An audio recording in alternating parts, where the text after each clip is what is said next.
Spear TV presents Unlimited Expressions with Abraham Monka. Stay tuned.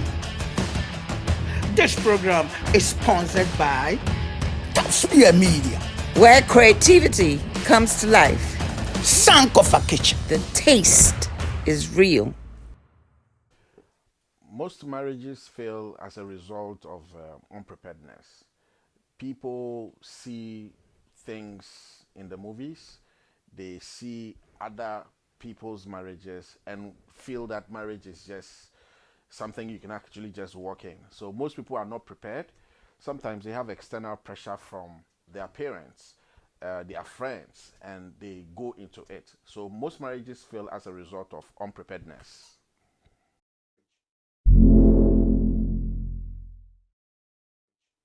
Well, there are a number of things that you can actually do saving your marriage. First of all, it's not for you not to be able to compare yourself to anybody else, but do with what works with you. You've seen the movies, you've seen some other marriages, and the work people put into it. You congratulate people for them keeping their marriages. You see people, some folks of your parents, your grandparents who are still together. It is friendship that keeps up marriage. Communication is what keeps up marriage. And the list goes on and on. So, as a matter of fact, looking at it from a perspective, keeping marriage is about the inputs that you put into your marriage, having a positive mind towards making it work, taking into consideration the fact that divorce is a no, no, no.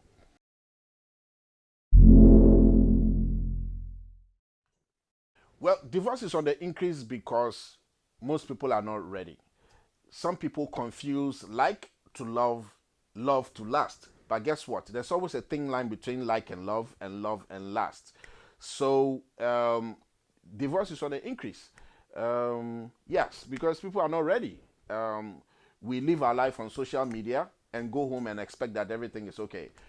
Our fundamental responsibilities in love, friendship, happiness, enjoyment, a little conflict, a little misunderstanding, solving these things back and forth is no longer an issue anymore because everybody has what it takes. After all, you're not with me. I just go to Facebook. I create my own stuff on Facebook.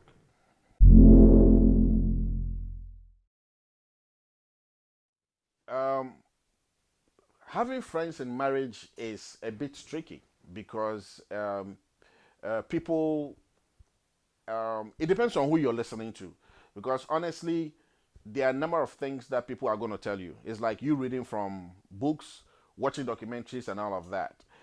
But having a friend in marriage should be a decision that the individual has to take. But know that no matter how much information you get from the outside, you're the one who's going to bear the consequences if it fails or it works. So friends are good, but to what extent are you limiting those friends? Take into considerations that marriage is me, myself, my partner, and then our kids. So if you look at marriage from one point of view, friends are good, but to what limit are you going to limit those friends? You don't discuss your marriage with your friends. Well, family is good. It's good to have a family. Your parents, your grandparents, and so on. It's good when families, come together. I mean, it's such a lovely scene, seeing your family come together. But again, it makes a lot of sense when you categorize family. Your first family, which is your nuclear family, is you and your wife, or you and your husband. That's your first family. And then an extension of that is your children. That's your family. Everything else, after this makes an extended family. They have the issues on their own. They have issues on their own. They've solved issues on their own. So extended family is good, but do not take issues of your first family, your partner and your children, to your parents, to your aunties, and so on and so forth, for them to discuss it.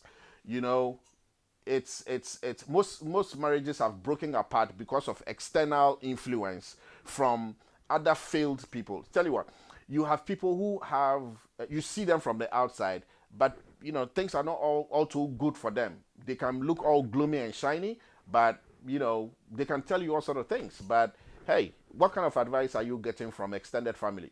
It can actually break you or make you. So for me, I'll recommend that you should stay focused on your family, your nuclear family, you yourself, and your kids. That should be what I would recommend.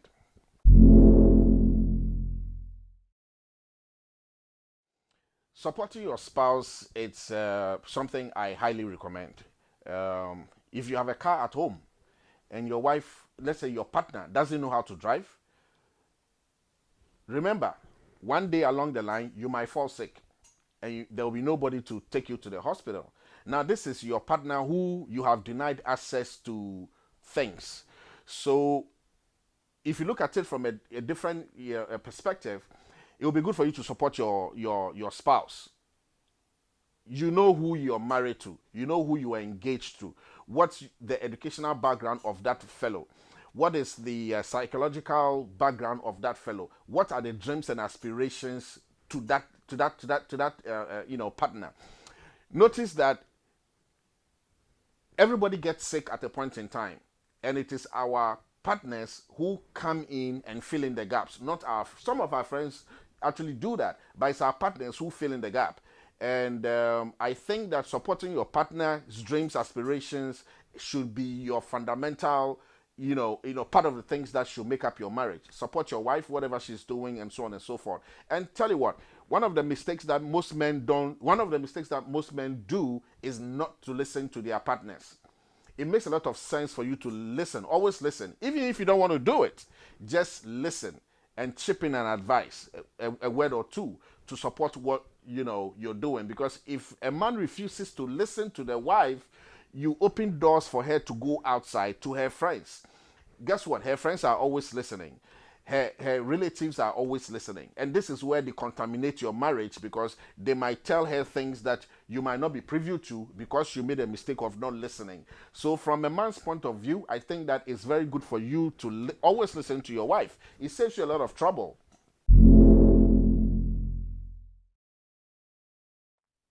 Well, this is a very interesting one. Kids, partners. Some people value their kids more than their partners, and that is wrong. Because you know what? Your kids are at their stage of their infantry stages, and they are going to go through their teen ages, and they are going to go through their adulthood. And guess what? They are going to leave the home. It's up to you coming back to the way you started. So if you miss communication in your relationship, you're fried. If you miss a little encouragement and support and other bits and pieces that can spice up your love, you're gone. It's nice to have your kids, but don't put your kids before your spouse, because your kids cannot do what your spouse does. So for me, I think that you should prioritize your partner always first before your kids. That's my take. Your partner first, the kids second, always. Most marriages are broken because it's the other way around. They prioritize the kids as compared to the partner, and this always brings marital disputes, because you keep arguing on the same topic throughout your lifetime.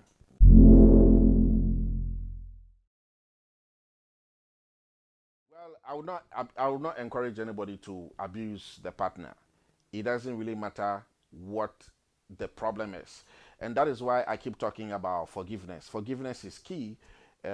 Communication is key. Relationship, for me, I think is communication, because even if you are deaf and dumb, you can still do sign language, right? So the ingredients of marriage is friendship. The ingredients of marriage is communication. You should learn how to communicate with your partner. Abuse in marriage is something I would not encourage, because it goes beyond that. People have actually gone to jail. People have actually been killed because of things. This sort of abuse. So I will not encourage anybody. If you find yourself in a relationship where it's abusive, you might probably have to look at the relationship again. Seek counseling.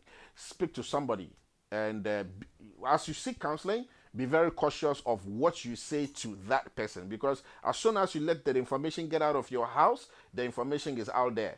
Don't go put your stuff on social media that your husband or your wife is abusing you. No, just be maturistic about it. Talk to your partner about it, see how it goes, and then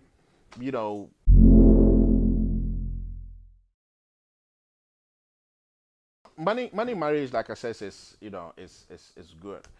It's good for you to have money, but it also makes a lot of sense for you to support your partner.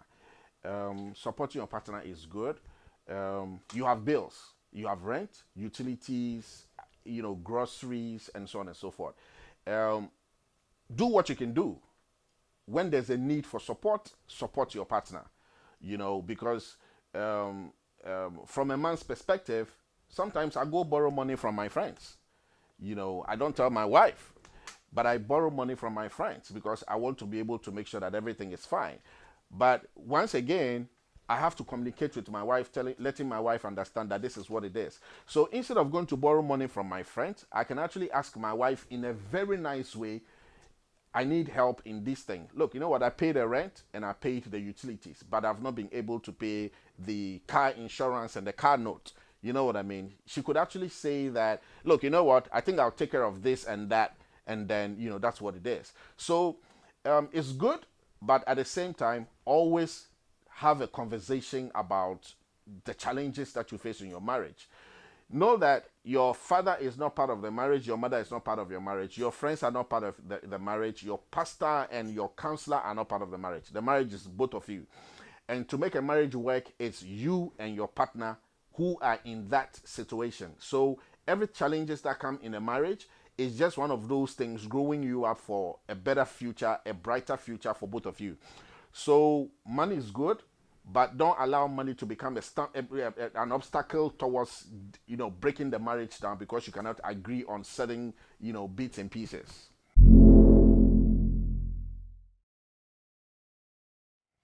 Paying bills in marriage is dicey. There are some women who make more figures than men do, and the other way around. I think that if there's understanding in the marriage, it doesn't really matter who pays the bills. Trust me, it doesn't really matter who pays the bills. The only time it becomes a matter who pays the bill is when you're not being appreciated for what you do. See what I mean? Being appreciated in what you do at home is key. So if there's a bill that needs to be paid, and let's say your wife who makes more pays most of the bill, I think it will be wise for you to contribute towards the other bills, the lesser bills. Let's say your wife pays the rent. You might as well take the utilities. You might as well take the water, gas, electric and pay them. You might as well take the groceries as well. That way you don't put all the weight on your wife. If it's a man that does more money and there are other projects that you guys are doing, you might as also facilitate trying to reduce the weight by taking care of the groceries, the other small things, because money can become challenging in marriages. And if you're not careful, you end up borrowing. And one of the things that I can tell you is that you cannot get out of trouble if your expenditure is more than your income. So talking about money in a relationship, I think it all boils down to the two of you having a clear understanding of what it is and how you guys can go beyond that.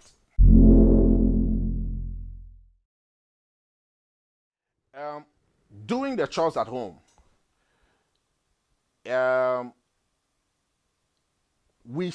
Some people see women as those who cook. Women are supposed to be cooking and putting food on the table and all of that. Trust me, it's old school. It's old school. Men cook, women cook. You have no excuse for not knowing how to cook. There are a lot of resources out there. Go to Google, look for something, try it. Even if it doesn't taste good, practice it. Learn how to do something. Look, my best part is frying egg and frying yam. It's as simple as doing something. Even if I fry my eggs and it doesn't taste well, me and my partner, we eat it. But at least I made the effort and then it goes to perfection. So a man can cook, a woman can cook. It's good for a man to surprise a woman. It's good for, women to cook, but it's also good for a man to cook. So it doesn't really matter who is cooking, but it's your responsibility as a man or a woman to support your partner, even if she's cooking. Enough of the excuse, enough of the football, enough of the games, enough of the workload. Come on, this is your wife, this is your husband. Support your partner. If she's cooking, take the onions, slice it. Take the tomatoes, slices. Peel off the cucumber. Support your spouse. Make it happen. You know what I mean? It's not a man's responsibility to cook. It's not a woman's responsibility to cook. It is somebody's responsibility. Whose responsibility is that if you're married? It's either the man or the woman. But don't capitalize on the fact that there is no food on the table. Well, I got back from work and there's no food on the table and you're waiting for your wife to come and cook. I don't think you're a serious person. There's no food there. Cook something. Surprise your wife. Take her out for dinner. Take her out for a walk. Cook something. Just cook something. You know what I mean? Let your wife know that you are making the initiative. And when she's cooking, like I said, get to the kitchen and then, cook together. It's nice. Cooking together, you love it.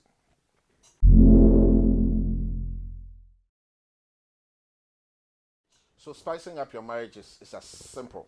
Tell you what, you go to work and you have time off, right? They ask you to go on leave and so on and so forth. So plan a vacation. Take your wife out. Like every month, take your wife out, go out there, eat out. Go out like a family. Yourself, your wife, your kids. Take a vacation. Friday, Saturday, Sunday. Go somewhere. Appreciate your wife for all the job she does, for taking care of the kids, for paying the bills, for cooking for you, for giving you those extra goodies that you actually are benefiting for marriage sake. Plan a vacation with your wife. Surprise your wife. Take her car out, fill the gas, pay her phone bills. Surprise your wife. Something. Buy her something. Perfume. Buy her pizza, pepperoni, cheese, something like that. See, surprise your wife. Plan a vacation. Get a ticket. Go to Mexico. Go to Canada. Go somewhere. Go to the beach resort. Get out of home. Forget about the stress. And please, switch off your phone. Both of you, switch off your phone as soon as you get there. Because let me tell you what, you can have a very good planned vacation and one phone call, just one phone call, will spoil the whole vacation. Everything else is just gone. So plan your vacation, get there, both phones off, don't talk to anybody, and enjoy the ride. Happy home, happy wife, happy home.